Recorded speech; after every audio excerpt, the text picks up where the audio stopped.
Hello, and welcome to Part 3 of Learning Computer Vision with Python 3. Today we're going to learn about dlib and how to find and use human facial features in images and videos. First, let's learn a little about dlib. Going to their own website, dlib.net, dlib is a modern C++ toolkit containing machine learning algorithms and tools for creating complex software in C++ to solve real-world problems. So yes, it is a C++ toolkit, but just like OpenCV, it contains a very nice set of Python bindings, so it will work very well for our applications.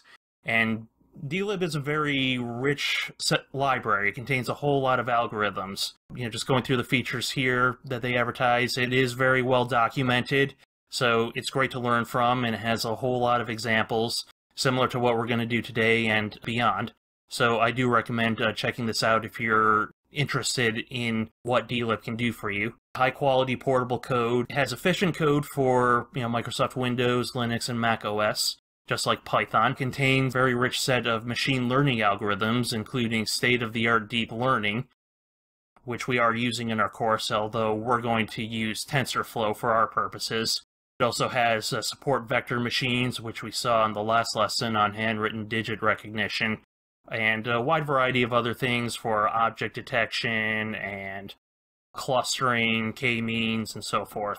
It also has a rich set of numerical algorithms, linear algebra, singular value decomposition, and a whole lot optimization algorithms, graphical model inference algorithms, image processing, which is very useful for us. Has routines for reading and writing common image formats, although we won't use that. We're going to use the tools that we've already seen for reading and writing images. And has surf, hog, and fhog, which are useful for image detection and recognition.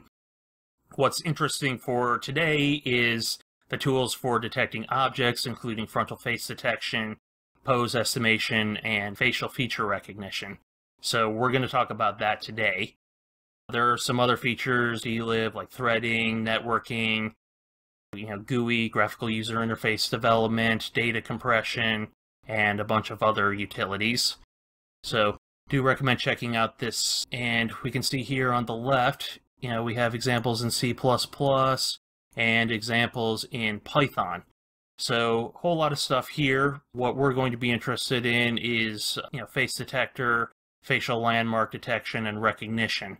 So we're going to go through similar examples to what they have here, maybe a little bit better for learning purposes, or just a little bit more user-friendly and easier to get up and running. So with that, let's get started.